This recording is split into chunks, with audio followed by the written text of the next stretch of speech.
Hi, Ryan. Welcome back. I just want to remind you that we're going to be recording the session today. So we're going to be spending most of the session just getting to know a little bit more about you and what your experiences were like on your deployment. But I want to tell you a little bit about how the therapy is going to go first, sort of what the structure of it is, and so you know what to expect. Sure. Okay, we're going to spend probably 10 to 15 sessions working on prolonged exposure therapy. Our sessions will be 90 minutes. We'll meet once a week. So you can think about maybe projecting out 10 to 15 weeks, 2 to 3 months of working on this stuff. Okay. We're going to be focusing mainly on those things that are still bothering you from your deployment. So we'll be focusing on the distress that's causing and the trouble that you're having coping with school as a result of all that. Okay? Sure. All right, so just to kind of get into what we're going to be working on. Most often when you think about people who've had the kinds of experiences that you've had, traumatic experiences, we expect that over time their distress about that's going to dissipate and they're going to start feeling better. But for some people that doesn't happen. Some people can get stuck and their distress seems to linger. Maybe they even begin to have more distress. They think about it a lot more, and they just can't get past the point where they feel like they're still recovering past the trauma. And it seems to be what's happened with you. Now, when we think about why that's happened, one of the big factors, one of the major factors we think that cause people to stay stuck is avoidance. So if you think about what's happened to you, I imagine you can probably think about a couple of different ways that you avoid material related to what happened in deployment. So if you think about thoughts, memories, feelings, those types of things, and then avoiding also people, places, experiences, situations that might remind you of what happened on your deployment. Does that sound familiar? Yeah, it does. So when you think about pushing those memories away, Mm-hmm. Does that work for you? Are you able to do that? Pushing my memories away. Mm-hmm. No. What about the other type of avoidance where you're avoiding situations that might remind you of what happened or situations that feel different? Yeah, absolutely. Okay. All right. Well, avoidance actually works really well in the short run for some people. If you think about maybe one excellent way that a lot of people avoid is distraction. So if you think about something that really bothers you, if something happens that really bothers you, you might distract yourself initially, or you might listen to some music or watch a television program or try to talk with someone in order to get those thoughts out of your head, right? Mm-hmm. And that works. That can work in the short run for a lot of folks. But what happens in the long run, if you avoid and if you don't confront those things that are bothering you, they tend to crop back up. So what we see for people is that they avoid in the short run, and it works kind of well in the short run to make them feel better. But in the long run, it starts to give them a lot of difficulty.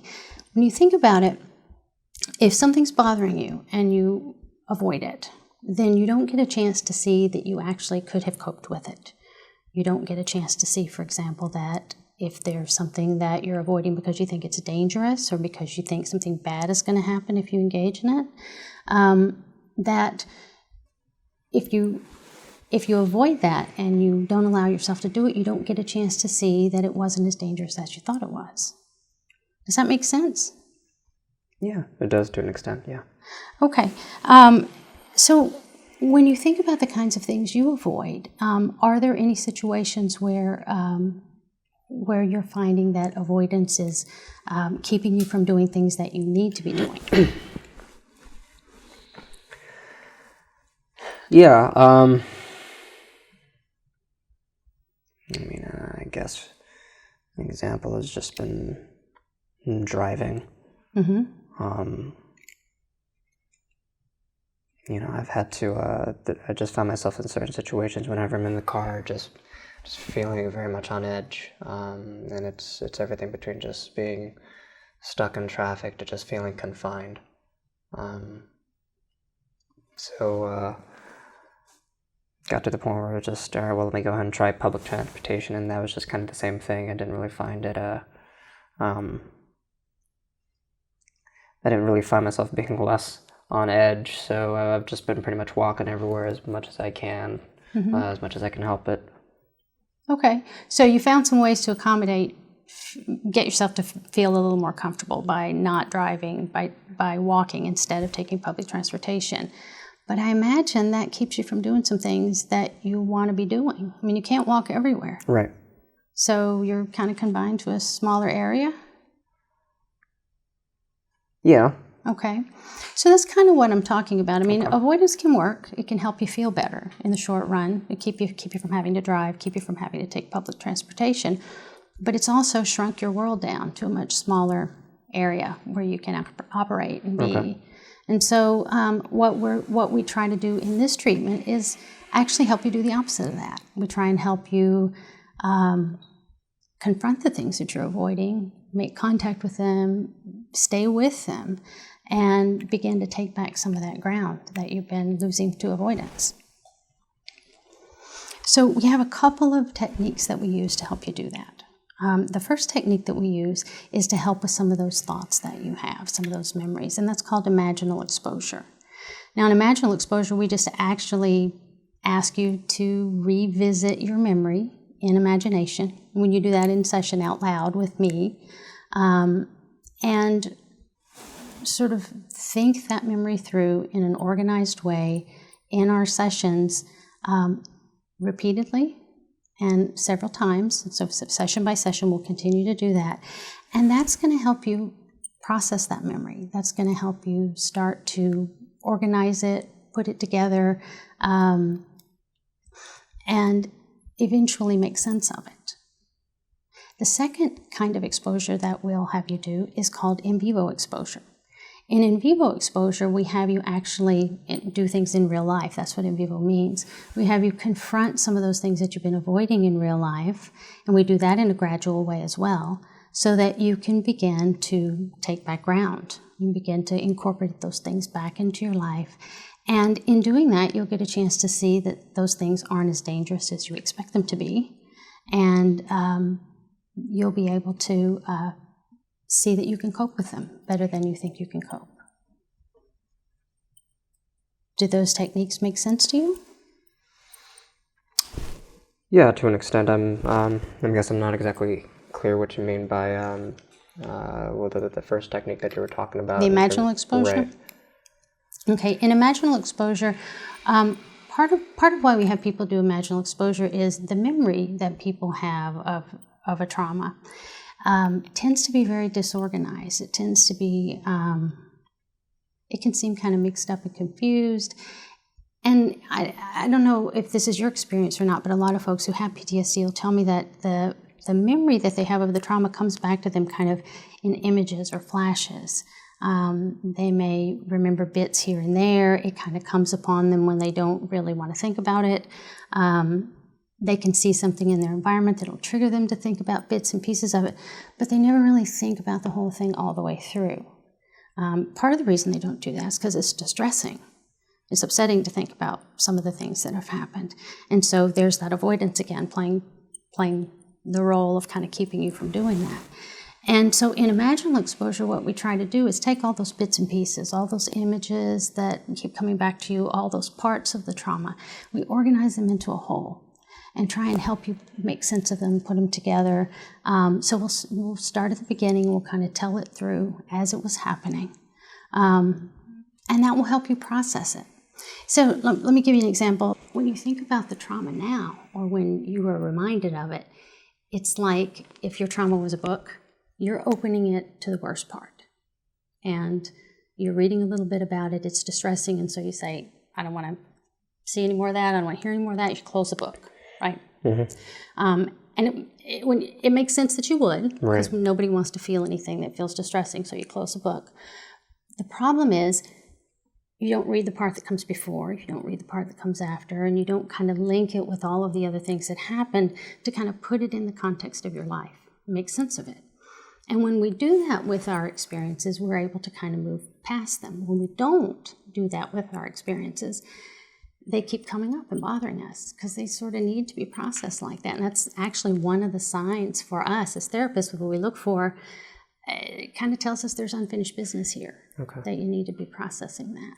Does that kind of answer your question? Yeah, I think it does. Okay. So we'll be telling that in session. We'll be talking through that event that happened. And we'll be doing it, over time. You'll tell me what you remember, and we'll work our way through in that way. Okay. Okay? All right. So that's avoidance. Now, there's another thing that we think is at the root of all this, though. Another factor we think helps maintain those PTSD symptoms. And that is that after a trauma, sometimes people start to develop beliefs or thoughts about what happened to them that are either really disturbing and distressing, or that are actually fairly inaccurate in the way that they sort of portray the world. And they tend to think about things about themselves, for example, things about other people, things about how the world is. One of the things that we hear a lot is that folks who've had a trauma where something bad has happened to them, is after the trauma they start to see danger in a lot of places where they didn't used to see danger before. So they think the world is a lot less safe than they used to believe it to be. Have you noticed that about yourself as you've come back? Yeah, absolutely. What kind of things are you thinking seem more dangerous to you? Well, like I mentioned, driving is kind of a feeling very much on edge whenever I drive, and a large part of that is just I spend a lot of time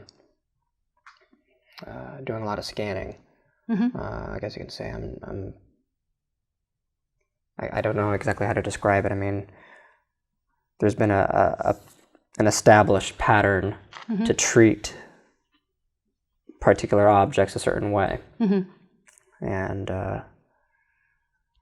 since coming back, I've just found myself, I guess, just kind of stuck in that pattern, but it doesn't seem entirely unreasonable to me. It's I found it to be extremely helpful. Mm-hmm. I don't see anything wrong with being aware of all the possible dangers that are out there. Okay, so let me see if I can interpret that in the way I'm understanding it. So you're driving, mm-hmm. and as you're driving, you're scanning around mm-hmm. to see if there's other cars in the way, if there's anything dangerous out there that might happen. So you're looking to keep yourself safe. So if we looked at that situation to kind of figure out what's the belief that is underneath all that, I would guess there'd be something like either people are likely to do erratic and dangerous things on the road, and so I have to be on alert at all times to make sure that I'm safe. Right. Or there might be a belief like, you never know what could be around the corner. Something bad could happen at any moment. Mm-hmm. And we see that a lot with folks with PTSD. Beliefs like that kind of, they might have been alert for danger before the trauma, but once the trauma happens, they see their alertness kind of go up, and they start seeing danger everywhere in places that they didn't used to see it. Okay. Other times, people start to think about themselves differently. And I know when we've talked before, you've told me that some of the symptoms that you're coping with are giving you a lot of difficulty in school. That's normal because the symptoms that you're having are distracting, and they would give anybody difficulty. But people with PTSD sometimes think that their symptoms are a sign that there's something wrong with them. And especially some of the symptoms like having the memories come back unexpectedly, or getting triggered to have thoughts about the memory or thoughts about the trauma that seem to come out of the blue. People can start to feel like this means that they're quote unquote crazy, or that there's something really wrong with the way they're thinking, and that they've lost the ability to cope. So we see in PTSD a lot these two kinds of things, that people have pretty negative ideas about themselves in some ways, and some pretty scary ideas about what the world is like, and some of the dangers that might be out there.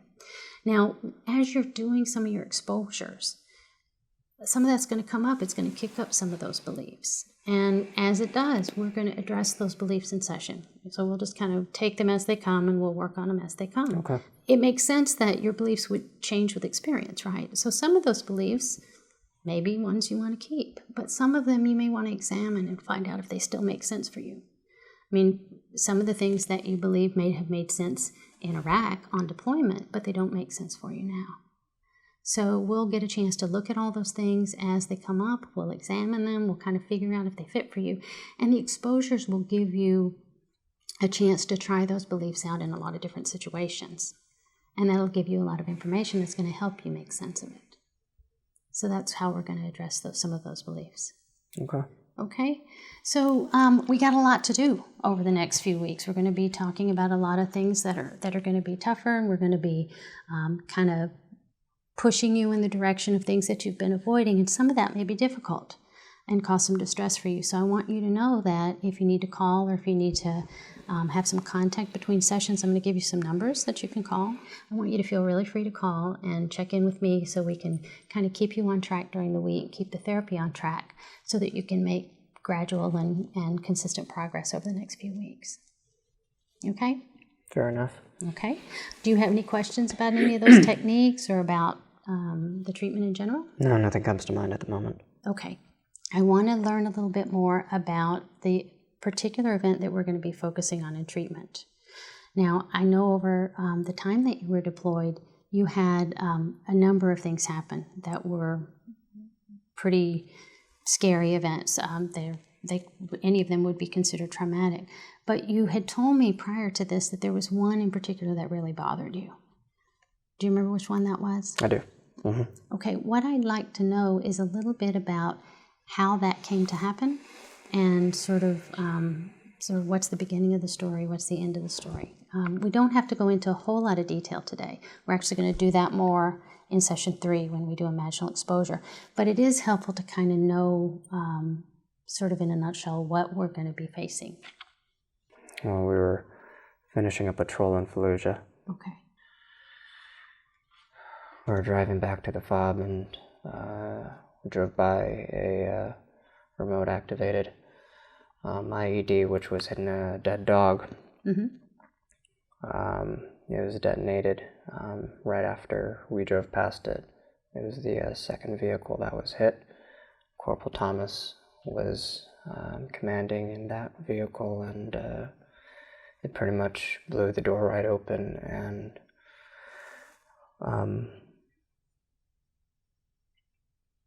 pretty much bent the entire Humvee in half, and he was pretty much DOA.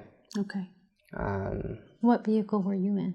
I was in the lead vehicle in the front. I was commanding in the front, and Okay. he was DOA by the time medevac got there. When the explosion happened, what was the next thing you remember after that? After the explosion, what did I remember? Well, I thought that we had hit the IED. Okay. I checked with everyone else in our vehicle, and everyone was fine. Once we punched through the kill zone and hopped out, that's when I saw Jameson. He was his leg had been pretty much snapped. And shortly after that, that's when I saw Corporal Thomas. Okay. Okay. And then after you saw that there were at least 2 people injured, and what was the next thing that happened?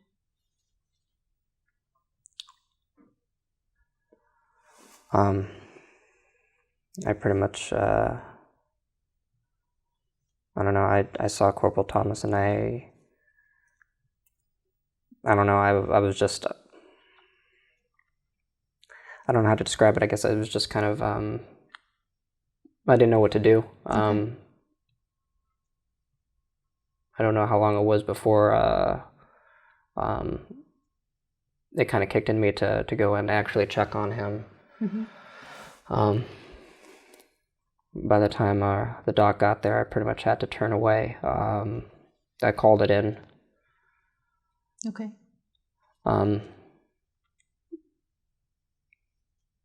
Chavez came over to me and he showed me the IED itself. He showed me where the wire was, and it was,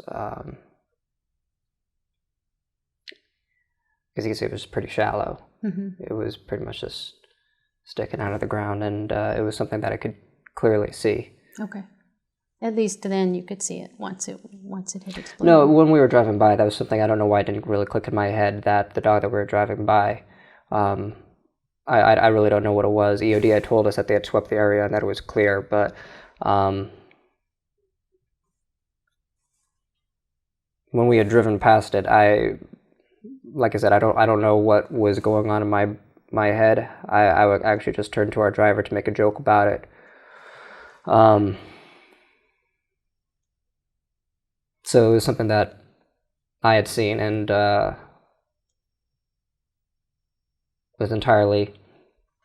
was something that I had seen. Okay, so you saw a dead dog, and then soon after you rolled by it, you heard the explosion. You went back. Yes, ma'am. And you saw that the people were injured, and that Corporal Thomas was. Did you know he was killed at that point, or were you not sure? I guess I wasn't really entirely sure. Okay. I kept on telling him that he was going to be okay. So then you called it in, and then the people arrived on scene to help. And after that, what happened? How did things wrap up after that? I kept on checking in with our doc and seeing if he was going to be okay. I don't know. I knew that it was kind of pointless.